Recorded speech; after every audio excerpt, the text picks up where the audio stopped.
அவர்களே, மெய்கண்ட தேவநாயனாருடைய மாணாக்கர்ல ஒருவர் மணவாசகம் நடந்தார். அவர் உலகத்தில் எக்காலத்தும் என்றும் மாறாத பொருள், அதற்கு உண்மை என்று பொருள். எக்காலத்தும் உள்ள பொருள். அந்த உண்மையை தன் ஆசிரியரிடத்திலே கற்ற வழி எதிர்வரும் காலத்தில் மக்கள் புரிந்து கொள்ள வேண்டும் என்பதற்காக ஆசிரியர் கூறியதை மாணாக்கர் நமக்கு ஒரு நல்ல நூலாக செய்து கொடுத்திருக்கிறார்கள். அந்த நூலில உண்மை விளக்கம், உண்மையாய் இருக்கிற பொருள், இறை உயிர் தலை எக்காலத்தும் உள்ள பொருள், அந்த மூன்று பொருளை பற்றி விளக்கமாக நமக்கு காட்டியிருக்கிறார். இதில ஆசிரியரிடத்துல வினவுவதை போல ஆறாறு தத்துவம் ஏது, ஆணவம் எது, மாறா வினை ஏது, மற்றவற்றின் வேறாக நான் ஏது, நீ ஏது, நாதன் நடம் ஏது என்ற பகுதியில நாதன் நடம் ஏது என்பதை நாம் சிந்திக்க இறையருள் வைத்திருக்கிறது. இறைவன் உயிர்களுக்காக ஐந்தெழுத்து அமைந்த நிலையில திருமேனி கொண்டு ஊன நடனம், ஞான நடனம், ஆனந்த நடனம் என்கிற நடனங்களை அவர் உயிர்களுக்காக செய்கிறார். அப்படி செய்யக்கூடிய நடனத்துல ஊன நடனமும் ஞான நடனமும் பார்த்தோம். இனி ஆனந்த நடனம் என்று நாம் சிந்திக்க வேண்டும். ரொம்ப அருமையான பகுதி. மோனந்த மாமுனிவர் மும்மலத்தை மோசித்து தான் அந்த மான இடத்தே தங்கியிடும் ஆனந்தம் முண்டு அருந்த நின்று ஆடல் காணும் அருள்மூர்த்தியா கொண்ட திரு அம்பலத்தான் கூத்து. மோனம் என்பது மௌனத்தின் காரணமாக கிடைப்பது. எனவே மௌனத்தை கடைபிடிப்பவர்களுக்கு அதன் முடிவாக வருவது மோனந்தம். அந்த மௌனத்தை நிறைவாக கொண்ட மாமுனிவர், நம்ம முனிவர்ல மாமுனிவர், மா என்றால் உயர்ந்த என்று பொருள். மா என்ற சொல்லுக்கு உயர்ந்த, பெரிய, திருமகள், குதிரை, மாமரம், இப்படி பல பொருள் மா என்ற எழுத்துக்கு. அது என்னமா பொருள் பார்த்தீங்களா? மா முனிவர், அதாவது மௌனத்தை நிறைவாக கொண்ட மாமுனிவர்கள் மும்மலத்தை மோசித்து, அவர்களுக்கு இருக்கக்கூடிய மூன்று மலம், ஆணவம், கன்மம், மாயை ஆகிய மும்மலங்களை மோசித்து, மோசித்து என்று சொன்னால் அவற்றை நீக்கி. எதனால் நீக்கினார்கள்? மௌனத்தின் வழிபாட்டால் நீக்கினார்கள். அது மும்மை பெருமலங்கள் மோசித்து என்று குமரகுருபரரும் கந்தர்கலி வெண்பாவில் அழகா காட்டுவார். மோசித்துன நீக்கி, தான் அந்த மான இடத்தே, தான் என்பது இங்கு ஆன்மா, ஆன்மாவுடைய அறிவு முடித்த இடத்தில் செயல்படாத பொழுது தங்கியிடும் ஆனந்தம். அப்பொழுது தோன்றும் ஆனந்தம். இது அப்படியே குமரகுருபரர் யான் எனது என்று அற்ற இடமே திருவடியாம். அப்ப நம்முடைய அறிவு அது பசு அறிவுன்னு பேர். அந்த பசு அறிவு செயல்படாத நிலையில் எல்லாம் இறைவன் என்று உணர்கிற பொழுது ஆனந்தம் தங்கியிடம். அந்த ஆனந்தம் அவர்களுக்கு கிடைக்கும். ரொம்ப அருமையான சொல்லுங்க. இந்த ஆனந்தத்தை தான் பொய்காட்டி பொய்யகற்றி போத ஆனந்த பொருள். அந்த ஆனந்தமாகிய இறைவன் மௌனத்தை நிறைவாக கொண்டு மோனந்தத்தை விட்ட உயர்ந்த ஞானிகள் மும்மலத்தை நீக்கி ஆனந்தத்தை அவர்கள் அனுபவித்துக் கொண்டிருப்பார்கள். ஆனந்தம் கொண்டு வருந்த அந்த அம்பலக்கூத்தன் இறைவன் நின்று ஆடல் காணும் அருள் மூர்த்தி. அம்பலத்திலே எழுந்தருளித்த பெருமான் அருள், அருள் என்பது சக்தியை குறிப்பது. மூர்த்தி சிவம் ஆக சிவகாம சுந்தரியோடு அம்பலக்கூத்தன் நடனம் செய்கிறார். அந்த நடனம்தான் ஆன்மாக்கள் ஆனந்தத்தை அனுபவிப்பதற்காக. அப்ப ஆனந்தத்தை அனுபவிப்பதற்கு தடையாக இருப்பது எது? 36வது பாடல பார்த்தோம். மாயை, வல்வினை, ஆணவம். அது இங்க ஆணவம், கண்மம், மாயை, மும்மலங்கள். அந்த மும்மலங்கள் ஆன்மா விட்டு நீங்கினாலொழிய ஆன்மா ஆனந்தத்தை அனுபவிக்க முடியாது. அந்த ஆணவத்தை நீக்குவதற்காகத்தான் ஞான நடனத்துல மாயை தனை உதறி வல்வினையை சுட்டு, மாயை நீக்கிடுவான், வல்வினையை முழுவதும் இல்லாமல் செய்து விடுவான். மலம் சாய அமுக்கி. அந்த 3 மலங்களும் உயிரிலே இருந்து நீக்குவதற்காக நடனம் செய்கிறார். நீக்குவதென்றால் அதனுடைய வலிமையை குறைப்பதற்காக.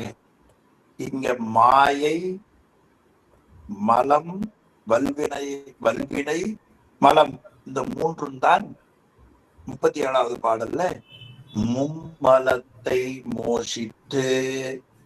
அப்ப எப்படி அவர்கள் நீக்கினார்கள்? நடராஜ பெருமானுடைய வடிவத்தையே சிந்தித்தார்கள். ஆக புற செயல்பாடுகள் அறிவு போகாம இறைவனுடைய திருவருளையே மௌனத்துல இருந்து சிந்தித்த பொழுதுதான் மும்மலங்கள் நீங்கும். மும்மலங்கள் நீங்கிய பொழுது ஆனந்தம் அங்கே தோன்றும். அந்த ஆனந்தம் உயிர்களுக்கு கிடைக்க வேண்டும் என்பதற்காக சக்தியின் இடமாக கொண்டு அம்பலவாணன் திருநடனம் ஆடுகின்றார். காணும் அருள் மூர்த்தியா கொண்ட திரு அம்பலத்தான் கூத்து. அம்மை காண அவன் ஆடுகிறான். இத நம் சாஸ்திரங்கள்ல அருள் உண்டான் ஈசத்து சக்தி என்றே, அருளது சக்தியாகும் அனந்தனுக்கு என்றெல்லாம் வருகிற பகுதியை நாம் பார்க்கிறோம். சிதம்பரம் மும்மணி கோவைன்னு ஒரு நூல். அந்த நூலில அம்மை நடராஜ பெருமானுடைய நடனத்தை பார்த்து அதனுடைய ஆனந்தத்தை உயிர்களுக்கு கொடுக்கிறாள் என்ற பெருமானுடைய திருக்கூத்த முழுமைய பார்க்கக்கூடிய வல்லமை நமக்கு போதாது. அப்ப அம்மைதான் பார்க்கிறாள். அதை வைத்துக் கொண்டு ஒரு ஓமை சொன்னார் பாருங்க அந்த ஆசிரியர். பாலூன் குமரகுருபரர் பாலூன் குழவி, அந்த பகுதி கொஞ்சம் காமிங்க ஐயா. பாலூன் குழவி பசுங்குடல் பொறாதன. ஒரு அருமையான ஓமை. ஒரு குழந்தை பிறந்து 1 மாசம் 2 மாசம் ஆச்சு.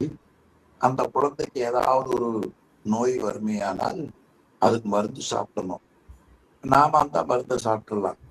குழந்தைக்கு அந்த மருந்தை கொடுத்தா அந்த குழந்தையினுடைய உடம்பு பிஞ்சு பச்சை உடம்பு அந்த மருந்தை ஏற்றுக்கொள்ள முடியாது. அதனால தாய்மார்கள், அதாவது குழந்தையை பெற்ற தாய்கள் அந்த மருந்தை சாப்பிடுவார்கள்.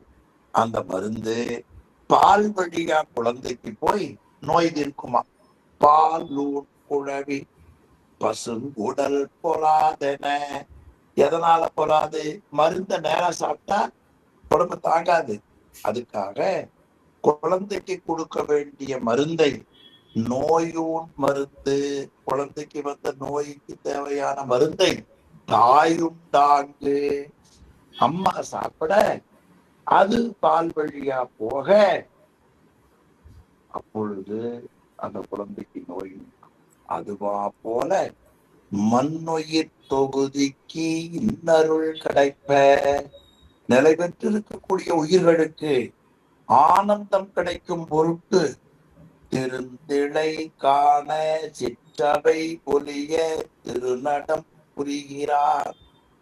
சிற்றவையில உமையன்மை காண அவன் நடனம் செய்கிறான் என்று 37வது பாடலுடைய கருத்தை நினைவுகிற வகையில மேலும் இங்கே கூறியிருப்பதை நாம் பார்த்தோம். ரொம்ப அருமையா காட்டினார்.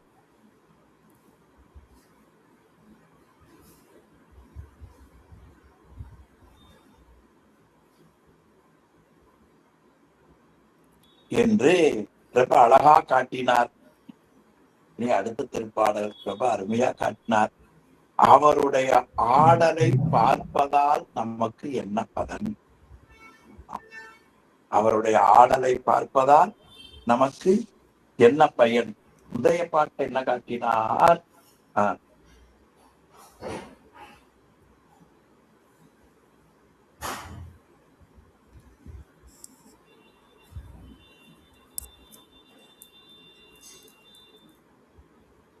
நடனத்தை காட்டினார். 35வது பாடல்ல ஊன நடனம் காட்டினார். பிறகு ஞான நடனம், மாயைதனை உதறி வல்வினையை சுட்டு மலம் சாய அமுக்கி அருள்தான் எடுத்து ஆனந்தவாரியில் நேயத்தால் ஆன்மாவை அழுத்தினார். இனி ஆனந்த நடனத்துல அம்மை காணும்படியாக அப்பலத்தான் நடம் செய்கின்றார்.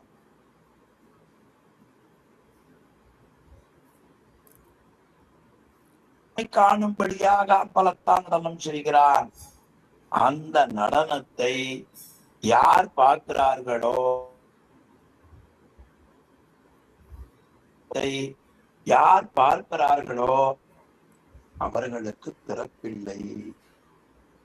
அது 38வது பாடல் பாருங்க. பறை இடமா நின்று மிகு பஞ்சாக்கரத்தால், பறை இடமா நின்று மிகு பஞ்சாக்கரத்தால்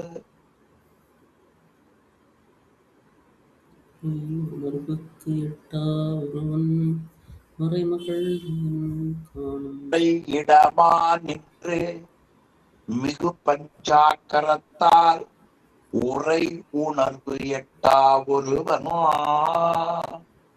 வரை மகள்தான் காணும்படியே கருணை உருக்கொண்டு ஆடல் பேணும் அவர்க்கு உண்டோ பிறப்பு. மிகச்சிறந்த பாட்டு. நம்பளவான பெருமானுடைய திருநடனத்தை பார்க்கிற பொழுது, வணங்குகிற பொழுது நமக்கு என்ன கிடைக்கும்னா, அந்த நாடல் செய்கிறாரே நடராஜ பெருமான், அவர் யார் என்றால் உரை உணர்வுக்கு எட்டா ஒருவன். உரை என்பது வாக்கு, உணர்வு என்பது மனம். அப்ப வாக்கு மனங்களுக்கு எட்டாதவன். அது பின்னால வாக்கு மனாதீத கோசரமாய் நிற்றலான். வாக்கு மனாதீதன். இப்போ உரை உணர்வுக்கு எட்டாதவன், மன வாக்கு காயங்களுக்கு எட்டாதவன்.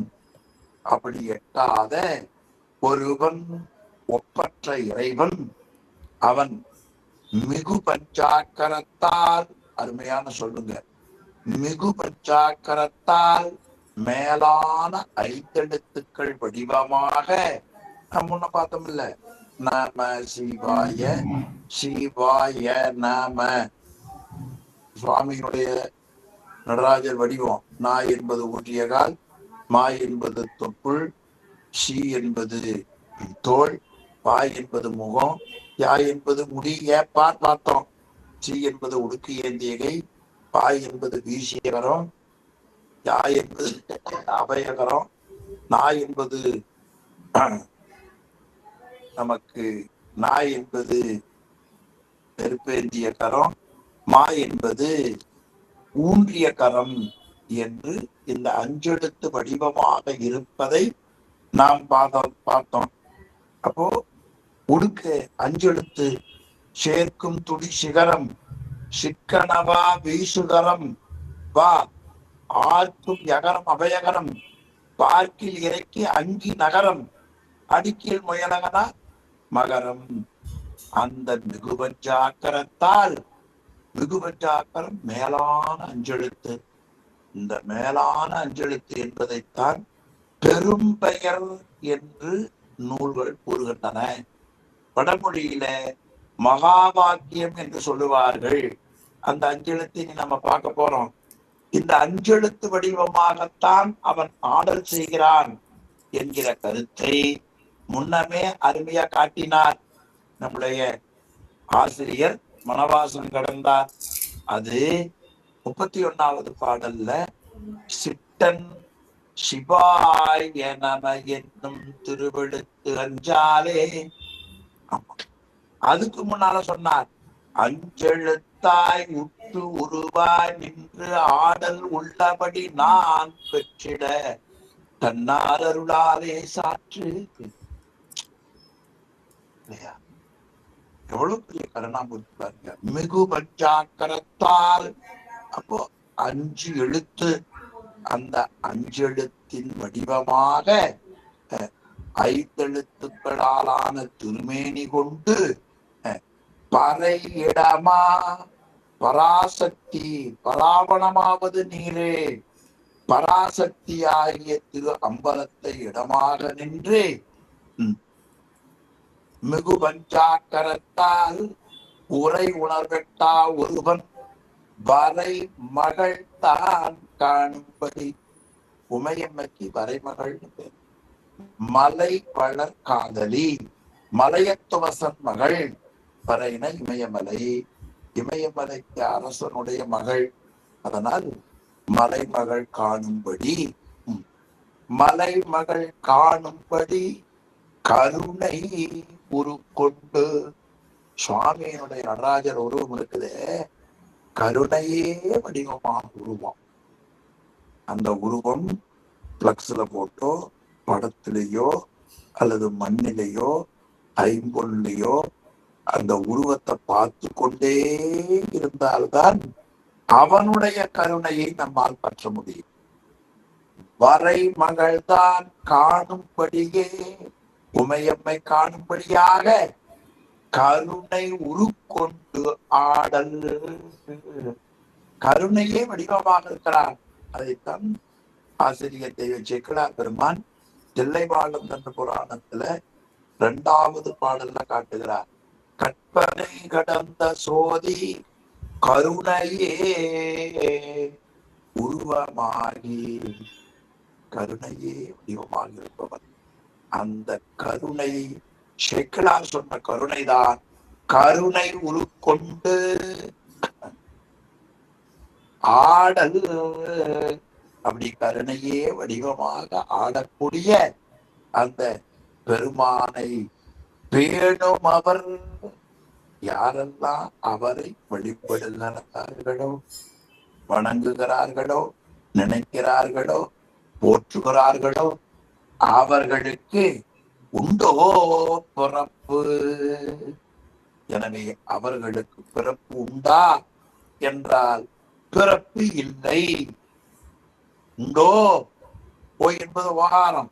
அப்ப ஓகாரம் எதிர்மறையை குறிப்பது. உண்டோ, உண்டா அப்படின்னா எதிர்மறை பொருள் எடுத்துங்க. உண்டு, உண்டுக்கு எதிர்மறை என்ன? இல்லைன்னு அர்த்தம். உண்டுக்கு எதிர்மறை இல்லை தானே. உண்டோ, இது ஐயம். உண்டோ, இல்லை, எதிர்மறை. வேணுமவர்க்கு பிறப்பு உண்டோ.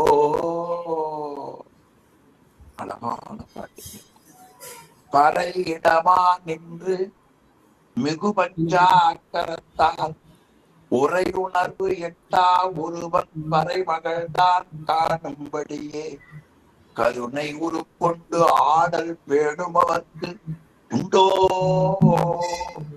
பிறப்பு.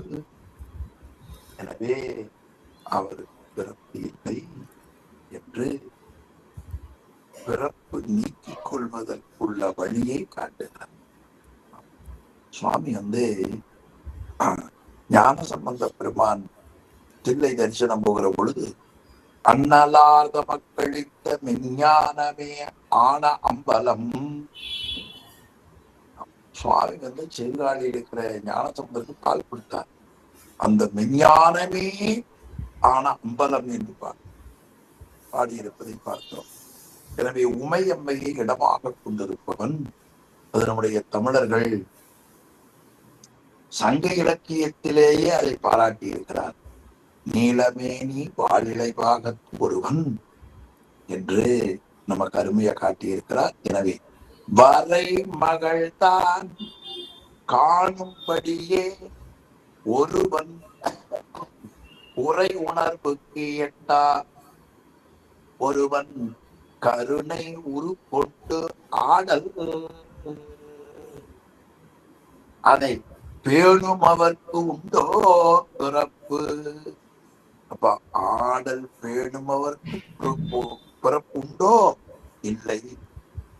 இப்ப உமையவள் காண நடனம் ஆடுகிறார். பேரூர் புராணத்துல கூட உமையவள் காண நடனமாடுகின்றார் என்று ரொம்ப அழகாக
ஐயா சிவாயனமங்கய்யா, ஏதோ கேட்கலீங்கய்யா. சிவா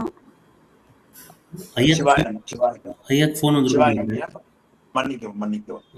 பறையிடமா நின்று மிகு பஞ்சாக்கரத்தால் உரை உணர்வு எட்டா ஒருவன் வரைமகள்தான் காணும்படியே கருணை உருக்கொண்டு ஆடல் வேணும் அவர் உண்டோ பிறப்பு. இந்த பெருமானுடைய நடனத்தை பார்ப்பவர்களுக்கு பிறப்பில்லைன்னா அந்த நடனம் பார்க்கக்கூடிய அறிவை தூண்டிய இந்த பாடல் சிந்திப்பவர்களுக்கே பிறப்பு வராது. ஆமா, இந்த பாடல் தான் உள்ள தூண்டுது அறிவுக்குள்ள. உமையவள் காண நடனம் ஆடுகிறார் என்று நான் காட்டுகிறார். அதுல ஒரு பாடல்ல கட்சி பண்ணி சொல்கிறார், உத்தம நடனம் காணும் உருத்தவத்திற்கு மீளா முத்தியை அளிக்க. யாரெல்லாம் இந்த உத்தம நடனத்தை வழிபடுகிறார்களோ, வழிபட்டு தங்கள் திருவடியை போற்றுகிறார்களோ, உரு தவம் உருன சேரக்கூடியதுன்னு அர்த்தம். நக்கீரர் திருமுருகாற்றுப்படையில சொல்லுகிற பொழுது அதுல அழகா காட்டுவார். உருணர் தாங்கிய மதனுடைய நோன்றாள். உருணர் உறுதல் சேர்பவர்கள். அப்படி சேர்பவர்களை உரு தவத்தார் தவத்தவர்க்கு ஆக அங்கதாங்கய்யா உரு தவத்தவர் கடைசியில் இருக்குது பாருங்க 39வது பாட்டுக்கு மேல. உரு தவத்திற்கு மீளா முத்தியை அளிக்க நிற்றி அதற்காக அவன் நடனம் செய்கிறான். இந்த உண்மையை யார் தெரிகிறார்களோ அவர்கள் சிவகாமியுடனாகிய நடராஜ பெருமான் மேல மீளாத காதல் கொண்டிருப்பார். இந்த உண்மையே தெரியாம சில பேர் நடராஜர் அபிஷேகம்னா பார்ப்பாங்க, கட்டளை செய்வாங்க, தில்லைக்கு போவாங்க. அதுல சில பேர் உண்மை தெரிஞ்சிருப்பார்கள், சில பேர் இந்த உண்மையை போன ஜென்மத்துங்களே படிச்சிருப்பாங்க. அதனால அதனுடைய தொடர்பு இந்த ஜென்மத்தை நடராஜா மேல விருப்பம். இந்த விருப்பம் கூட அவன் கொடுத்த விருப்பம் என்பதை நாம் மறந்து. இதையெல்லாம் தெரிஞ்ச உடனே மாணாக்கன் பெருமானே, இந்த ஆனந்தத்தை அவனுடைய நடனத்தை எனக்கு இவ்வளவு தூரம் கருணையோடு செய்தீர்களே, எனக்கு யார் சுவாமி சொல்லி தருவார்? நாதாந்த நாடகத்தை நன்றா அருள் செய்தீர். நாதாந்த நாடகம், நாதத்தான் உயிர்களுக்கு அறிவுறுத்தும் பொருட்டு தோன்றுகிற தத்துவம் முதல்ல இருப்பது.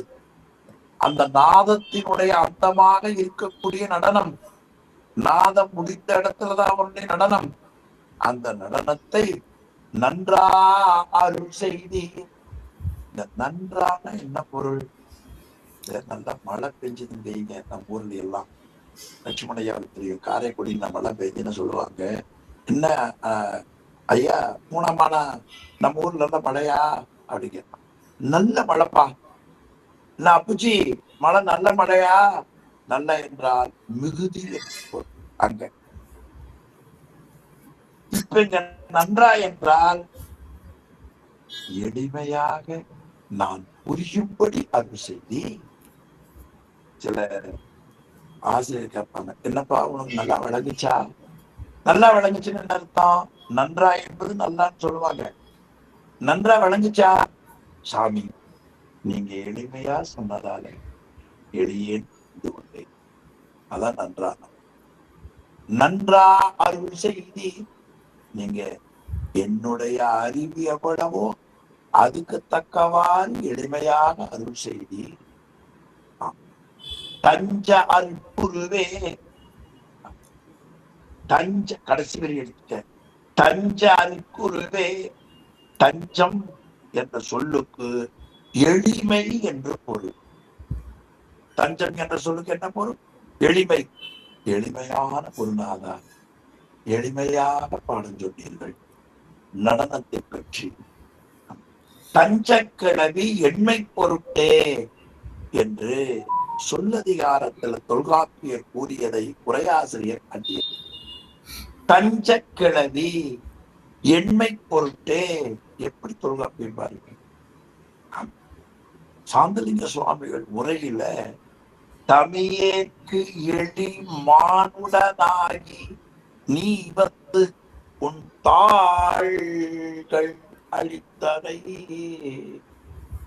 எளிமையாக இருக்கிற இந்த ஏழைக்காக வேண்டி நீ எளிமையான மானுட சட்டை தாங்கி உன்னுடைய திருவடியை எளியேனுக்கு கொடுத்தீர்களே. தஞ்ச அருட்குருவே, நாதாந்த நாடகத்தை நன்றா அருள் செய்தி. இனி ஒரு விண்ணப்பம் சுவாமி. இந்த மிகு பஞ்சாக்கரம் சொன்னீங்க, திருவெழுத்து 5 சிவாய நமன் சொன்னீங்க. நடனத்துல பார்த்தோம், திருவெழுத்து 5 சிவாய நமன், சிவாய நமன் என்று ஆடுவான் சொன்னீங்க. மிகு பஞ்சாக்கரம் 38வது பாட்டுல சொன்னீங்க. அந்த எழுத்தஞ்ச பத்தி கொஞ்சம் எனக்கு விளக்கமா சொல்றீங்களா சுவாமி? ஆமா, ஓதி எழுத்தஞ்சும் உள்ளபடி. இந்த கேட்கிற விதத்துல ஆசிரியர் பாருங்க மறுக்க முடியாம சொல்றாரு. எழுத்தஞ்சும் உள்ளபடி ஓதி. ஆமா, எடுத்தொன்ன எழுத்தஞ்சு உள்ளபடின்னு சொல்லல, ஓதி. ஐயா எனக்கு சொல்லு, என்னப்பா கேக்குற? இந்த 5 எழுத்தை பத்தி கொஞ்சம் சொல்லும். அது எனக்கு தெரியாது. நீங்க தான் சிவாய நமன் சொன்னீங்க, மிகுபஞ்சாக்கரம்ங்கிறீங்க, நீங்க சொன்னதுல அந்த இடம் விளங்கல. அதனால அந்த மிகுபஞ்சா அஞ்செழுத்தை உள்ளபடி ஓதி. உடனே சுவாமி சொன்னாரு, அந்த அஞ்செழுத்து நான் கேள்விப்பட்டதுல யார் அஞ்செழுத்து சொல்லுகிறார்களோ அவருடைய குற்றத்தை போக்கக்கூடியது என்று நான் கேள்விப்பட்டிருக்கிறேன். ஆனால் அந்த எழுத்து இந்த எழுத்தா இருந்தால் அது அழிஞ்சு போகணும் சுவாமி. அதுவும் எனக்கு ஒரு ஐயம். கூடவே விண்ணப்பத்தை சொல்லிவிட்டால் நீங்கள் பதிலளிப்பீர்கள் என்று நான் 2 விண்ணப்பத்தை வைத்தேன். தீதரவே அஞ்செழுத்து. அதாவது பொதுவா தீமை என்பது நமக்கு துன்பம் தீமை நினைக்கிறோம். ஆனா தீமையில முதன்மையான தீமையை தெரியுங்களா? உயிருக்கு இருக்கிற ஆணவ மலம். அந்த ஆணவ மலத்தினுடைய தீமை முழுமையாக அறவேன் என்ன அர்த்தம்? ஒட்டு மொத்தமா வலிமை அடங்கி நிக்கணும். என்ன மறுபடியும் நாளைக்கு முளைச்சிடக்கூடாது, நாளானைக்கு கொஞ்சம் ஏதாவது வேலை காட்டக்கூடாது. சில பேர் வயிறு கழுவுவாங்க. ஒரு செய்தியை நான் கேட்டேன். நல்ல ஒரு சைவ நிலையில இருப்பவர் வெளிநாட்டுக்கு போனாராம். அப்புறம் ஏதோ வந்து உணவுல தெரியாம மாட்டு மாமிசம் கலந்து கொடுத்துட்டாராம். உடனே அவருக்கு ரொம்ப மன வருத்தப்பட்டு மருத்துவரை போய், சுவாமி உடனடியா உடம்புக்குள்ள இருக்கிற அந்த மாமிசத்தை முழுவதும் நீங்க கழுவி எடுத்துடணும்னா. உடனே அவர் வயிற்ற பூரா கழுவிட்டு மீண்டும் சொன்னாரா, பொதுவா மாமிசம் சாப்பிட்டு அது ரத்தத்துல கலந்திருக்குமே, ஆனால் எத்தனையோ மணி நேரம் கழிச்சுதான் அது நீங்கும். இது மாமிசம் ரத்தத்துல கலந்தாலே உடம்புல எத்தனையோ மணி நேரம் ஆகும்னா, இந்த உயிரை மறைச்சு இருக்கிற ஆணவ மரத்தை ஒட்டு மொத்தமா வலிமை அடைக்கிற ஆற்றல் எனக்குண்டே. அஞ்செழுத்து தீதரவே அந்த அஞ்செழுத்தை எனக்கு விளங்குவாக சொல்லுங்கள். சரி, அஞ்செழுத்து நீங்க சிவாய நமன்னா சிவாய நாம அது அழிஞ்சு போகுமே சுவாமி. அழியும் எழுத்த ஆய்விடுமோ அருக்குருவே குருநாதா சாற்று எனக்கு கருணையோடு அருள் செய்யுங்கள். சுவாமி துர்கை கருத்தை பற்றி சொல்லி அதன் அழியாத தன்மையையும் தெளிவுபடுத்துகிறார். 40வது நாள். உற்ற குறியழியும் ஓதுங்கால் பாடைகளில் சற்றும் பொருள்தான் சலியாது. அழிஞ்சு போயிருமான்னு கேட்டோம்னா அதுக்கு முதல் பதில் சொன்னார். உற்ற குறியழியும் ஓதுங்கால் பாடைகளில் பாசை பாடை. பாசைன்னு சொல்றோம்ல, அது பாடை. சஷ்டி சட்டின்னு வரும், கஷ்டம் கட்டம்னு வரும். ஆமா, அது மாதிரி பாஷை பாடை. பாடைகளில் அதாவது மொழியினுடைய இயல்பை நாம் ஆராய்ந்து பார்க்கிற பொழுது, ஓதுங்கால் மொழியினுடைய இயல்பை ஆராய்ந்து பார்க்கிற பொழுது, இயல்பை ஆராய்ந்து பார்க்கிற பொழுது உற்ற குறியடியும் எழுத்துக்களினுடைய அடையாளம் அடியும். சீனை எப்படி இப்படி ஒரு கோடு போட்டு இல்லையா, அது சி உங்களுக்கு தெரியும், எல்லாருக்கும் தெரிந்ததுதான். சி என்றால் உள்ள இருக்கும் இந்த கோடு. இந்த சி பாருங்க, எல்லாம் தெரியும் நினைக்கிறேன். இந்த சி கோடு அழியுமே தவிர இந்த சி எந்த பொருளை உணர்த்துகிறதோ அந்த பொருள் அழிய. எழுத்து வேற அழிக்கலாம், குறி அழியும். அப்போ அந்த எழுத்தால சொல்லப்படக்கூடிய பொருள் அழியாது. பொருளை குறிக்கிற குறியீடாக இருக்கிற அடையாளம் சி, அதுதான் அழிவு. உற்ற குறி அழியும். எப்ப மொழிகளின் இயல்பை ஆராய்ந்து பார்க்கிற பொழுது எழுத்துக்களினுடைய அடையாளம், குறின அடையாளம்னு பேருங்க, நல்லா ஞாபகம் வச்சுக்கோங்க. குறின அடையாளம் அழியும், ஆனால் பொருள்தான் சற்றும் சரியாது. அந்த பொருள் ஒருபோதும் மாறாது, கெடாது. மற்ற அதுவே நீ என்ன கேட்ட, அஞ்செழுத்த உள்ளபடி சொல்லுங்கன்னு கேட்ட இல்லையா? அதனுடைய உண்மையை நாம் கூறுகிறோம், கேட்பாயாக. இந்த மற்ற அதுகள் இருக்குதாங்க, அதுகள் எது? 39வது பாடம், எழுத்தஞ்சும் உள்ளபடி ஓதி. நீ எழுத்தஞ்சும் உள்ளபடின்னு கேட்டீங்களா? அது அது அதுங்கிறதுக்கு எந்த வரி உரை செய்யணும்? 39வது வரியில் இருக்கிற எழுத்தஞ்சும் உள்ளபடி ஓதி அது கேள். மற்றும்னா என்ன? 2வது கேள்விக்கு முதல் பதில் சொல்லிட்டார். முதல் கேள்விக்கு நான் விடை சொல்ல போறேன், கவனமா கேளு. சிவன் அருள் ஆவி எழிலார் திரோதம் மனம் ஆசில் எடுத்து அஞ்சி அடைவார். ஆக ரொம்ப அருமையாக காட்டினார். சி என்பது சிவத்தை குறிக்கும், வாய் என்பது திருவருள் சக்தியை குறிக்கும், யாய் என்பது ஆன்மாவை குறிக்கும், நாய் என்பது திரோதானத்தை குறிக்கும், மாய் என்பது ஆணவமலத்தை குறிக்கும். அது எழுத்தஞ்சின் அடைவான். இது முறையாக நமக்கு காட்டும். சிவன் சி, அருள் வா, ஆவி யா, எழிலார் திரோதம் நா, மலம் மா.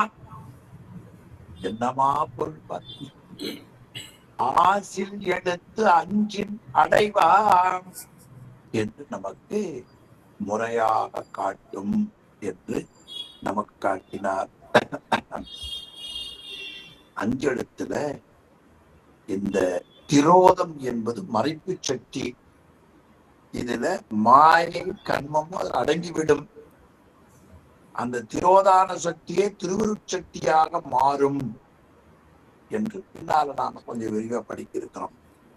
இந்த அஞ்செழுத்தை நாம் எப்படி எண்ணுவது? 41வது பக்கம், அஞ்செழுத்தின் பொருள் முறை 41வது பாடல். மன்னிக்கவும், 41வது பாடல்ல காட்டுகிறார். சிவன் 40வது பாடல்ல 3வது வரையும் மறுபடியும் விளக்கம் காட்டுகிறார்.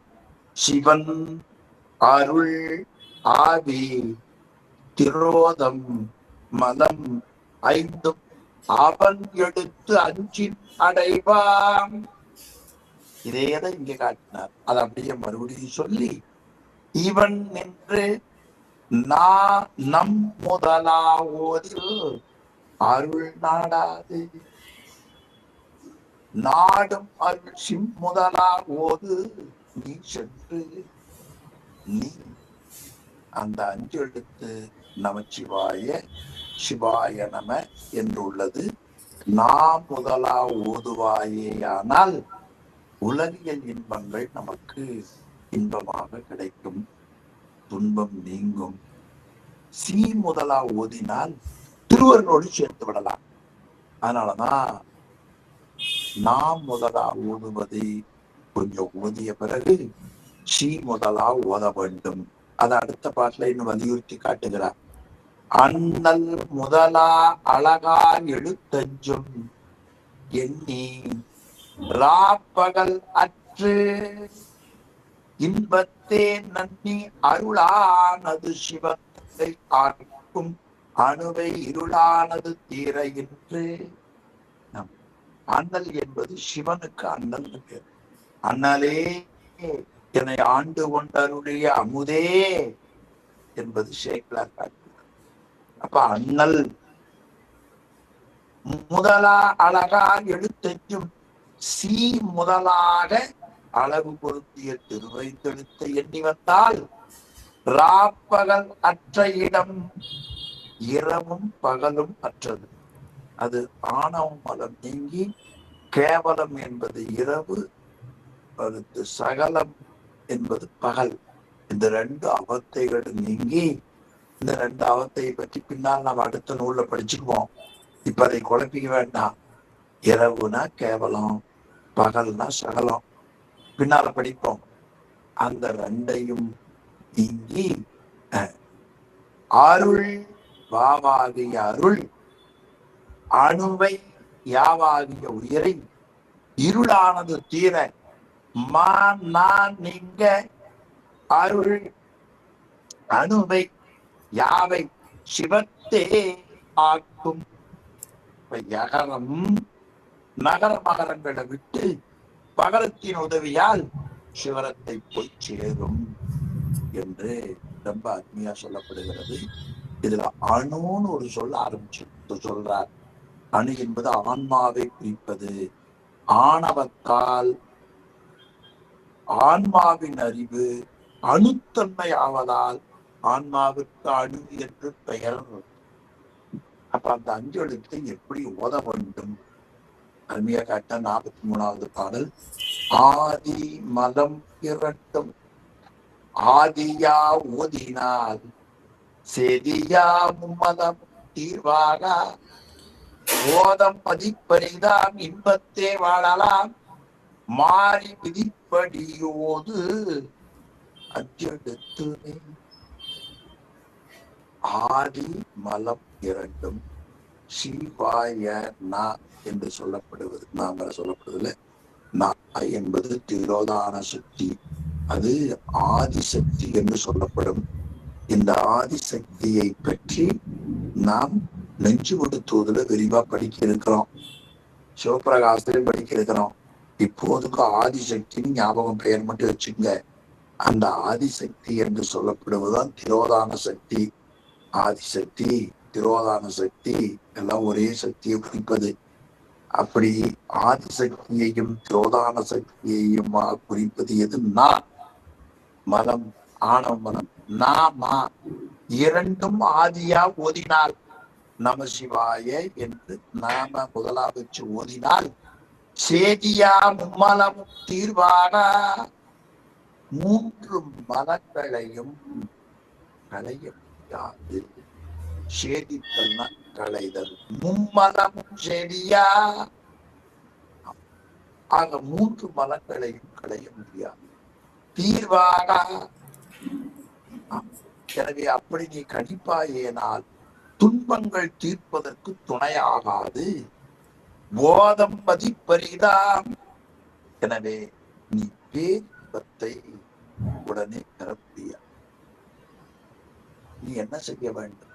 விதிப்படி அஞ்செழுத்துமே திருவைந்தெழுத்தை சிகரம் முதலாம் மாற்றி ஓதுவையானால் கணித்தால் ஆன்மா நுகர்வதற்குரிய பேரின்பம் போதம் மதிப்பரிதாம் இன்பத்தே வாழலாம்.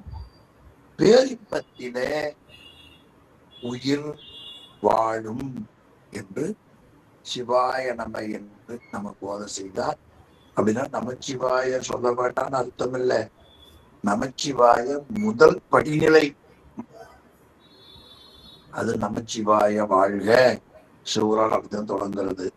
நமச்சிவாயவே ஞானமும் கல்வியும், நமச்சிவாயவே நானறிவிச்சையும், நமச்சிவாயவே நானவிண்டேத்துமே, நமச்சிவாயவே நன்னெறி காட்டுமே. இப்ப நமச்சிவாய நன்னெறி காட்டும். சிவாய நம பேரின்பத்துல கொண்டு போய் கிளைக்க செய்யும். எனவே சிவாய நம என்று பொது என்று காட்டினார். இந்த அஞ்செழுத்தின் சிறப்பு மிக உயர்வு. அது அப்படியே சொல்லோவியமா காட்டுகிறார் மணவாசன் நடந்தார் 44வது பாடல்ல. அஞ்செழுத்தே ஆகமம் அண்ணல் அருமறையும் அஞ்செழுத்தே ஆதி புராணம் அனைத்தும் அஞ்செழுத்தே ஆனந்த தாண்டவமும் ஆறாறு கப்பாலாம் மோனந்த மாமுத்தியும். ஆக இறைவனுடைய கருணையினால் தோன்றிய ஆகமங்கள் அண்ணல் அருமறையும் இறையர்களால் தோன்றிய ஆகமங்கள். அது அருமறை. அருமறை என்பது வேதம். ஆகமம் அது வேதம் ஆகமம் இவையெல்லாம் அஞ்செழுத்தின் விளக்கமாகும். திருவைந்தெழுத்தின் விளக்கமாகும். அண்ணல் அருமறையும் அஞ்செழுத்தே, ஆகமம் அஞ்செழுத்தே, ஆதிபுராணம் அஞ்செழுத்தே, அனைத்தும் அஞ்செழுத்தே. எல்லா அஞ்செழுத்தான இப்ப இறைவனுடைய அண்ணல் அருமறை என்றால் அண்ணல் இறைவன். அந்த இறைவனுடைய அருளால தோன்றிய அருமறை வேதங்கள். ஆகமம் அது அஞ்செழுத்தே, அருமறை அஞ்செழுத்தே. ஆதி புராணம் நமக்கு நூல்கள்ல சொல்லப்படக்கூடிய புராணங்கள் என்னென்ன உண்டோ அவையெல்லாம் அஞ்செழுத்தே. ஆனந்த தாண்டவம் அஞ்செழுத்தே. அதை இப்ப நமச்சிவாய சிவாய நம்ம அமைந்த நிலையை பார்த்தோம்ல. 36 தத்துவம். அந்த 36 தத்துவத்தையும் கடந்து மௌனமாயிருப்பவர்களுக்கு மோனந்தம். மோனம்னா மௌனத்தே நிலை இருக்குது மோனந்தம். அந்த மௌனமாயிருக்கக்கூடிய மாமுத்தி பேரின்ப வீடும் திரு ஐந்தெழுத்து என்பதை அருமையா காட்டினார். இது இந்த பகுதிக்கு உரை வந்த ஒரு பெரியவர். அடுத்த பகுதி காட்டுங்க. இந்த நூல்கள் திருவருளால் மெய்யடியார் வாயிலாக இந்த உலகம் புய்யும் பொருட்டு நமக்கு கூறுகின்றன. அந்த முறையில் வழிபாட்டு நூல், வழிபாட்டு அமைப்பு நூல், வன்மை பொருள் நூல் மூன்றும் வாய் என்கிற எழுத்திலே அடங்கும். இனி வாழ்க்கை நூல் நகரத்துள் அடங்கும். இப்ப அதுல நாவல எது அடங்கும்? வாழ்க்கை நூல். பிறகு வழிபாட்டு நூல், வழிபாட்டு அமைப்பு நூல், பன்மை பொருள் நூல், இதெல்லாம் வாய் என்பதில் அளந்திவிடும். இந்த வகையில இந்த 3 நூல்கள் எவை எவை என்று பார்த்தால், நால்வர் ஓதும் தமிழ்தான் வழிபாட்டு நூல், வழிபாட்டு அமைப்பு நூல் திருமூலருடைய திருமந்திரம், வன்பொருள் நூல் மெய்கட்ட நூல்கள், வாழ்க்கை நூல் திருவள்ளுவநாயனாருடைய திருக்குறள். இந்த முறையில் திருவைந்தெழுத்துக்குள் அடங்காதது உலகத்தில் எதுவுமே இல்லை. இதைத்தான் வேதம் 4னும் மெய்ப்பொருளாவது நாதன் நாமம் நமச்சிவாயவை என்று ஞானசம்பந்த பெருமாள் உணர்த்துகிறார் என்று உரையாசிரியர் நமக்கு ரொம்ப அருமையா காட்டியிருப்பதை பார்க்கிறோம். எனவே அஞ்செழுத்துதான் எல்லாமே. அதை உமாபதி சிவன் திருவருட்பயனுள்ள அருள் நூலும் ஆரணமும் அல்லாதும் 5 பொருள் நூல் தெரிய புகின் என்று காட்டியிருப்பதை நாம் பார்க்கிறோம் என்று சொல்லி, 6 தத்துவம் ஏது, ஆணவம் எது, மாறாக நிர்ணை ஏது, மற்றவற்றின் வேறாக நான் ஏது, நீ ஏது, நாத நடம் ஏது, அஞ்செழுத்தான் ஏது. 7 கேள்விக்கும் 35 பாடல்ல பதில் நிறைவாகிவிட்டது. இனி முக்தி அடைந்த நிலையை பற்றி எஞ்சியதை காட்டுகிறார். அதை அடுத்த வகுப்புல சிந்திப்போம் என்று சொல்லி, இதை சிந்திக்க அருள் செய்த திருவருடையும் குருவருடையும் போற்றி கேட்டு நன்மை பெற்ற உங்கள் எல்லோருடைய திருவடிகளையும் சென்னியின் மேல் வைத்து மனப்புரிமைகளாலே வணங்கி இந்த அளவிலே இன்றைய வகுப்பை சிவா